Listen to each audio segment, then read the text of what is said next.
120 مالبات خو آماده دکن بو ji kampa holê derkevin.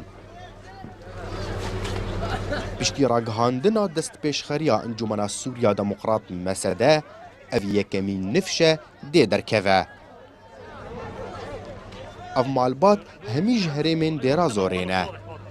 Ji berî çend salan ve bi sedema şer û pevçûnan ji malên xwe derketin.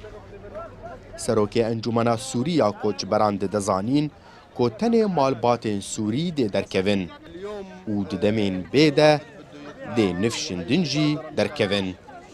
اليوم عدد العوائل اللي تطلع 120 عائلة 515 نفر وجهتها دير الزور ضمن منطقة شمال شرق سوريا. طبعا هاي أول رحلة على أثر التعميم اللي صدر من الإدارة الذاتية بمن يرقب الخروج من مخيم الهول للنازحين السوريين، من يرقب الخروج من مخيم الهول المناطق شمال شرق سوريا اللي هي دير الزور، الطبقة الحسكة، منبج، الرقة. Lêla alîkî din gelek ji van malbatan naxwazin derkevin. Ji ber ku malên wan bi sedema şer hatine rûxandin û bê cihwarman e. Yan jî malên wan li deverên dibin dest hilata rejîma Sûriyê de ne û newêrin vegerin. Ji ber vê yekê dixwazin ku di kampê de bimînin ta rewşa deverê zelal bibe.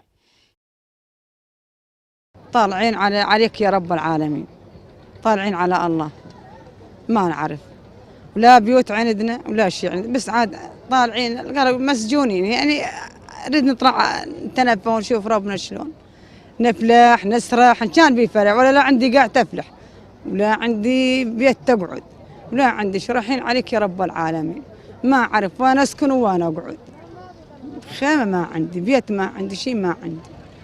عندي أنا شباب وما أقدر أرجع البكمة. سبب؟ شباب، عندي شباب مشان العسكرية. Di nav vê xelkê de hin malbatên çekdarên Daeş jî hene. Gob vê destpêşxeriyê derketin.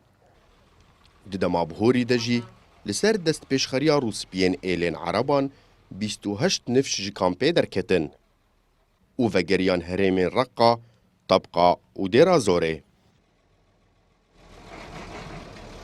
Li gorî destpêşxeriya Gojalî Encûmena Sûriya Demokrat Mesedê ve hat ragihandin.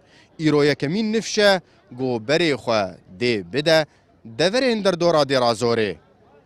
Lêl alîkî din bi dehan malbat hene ku naxwazin vegerin ji ber ku nizanin rewşa gund û bajarokên wan çi ne.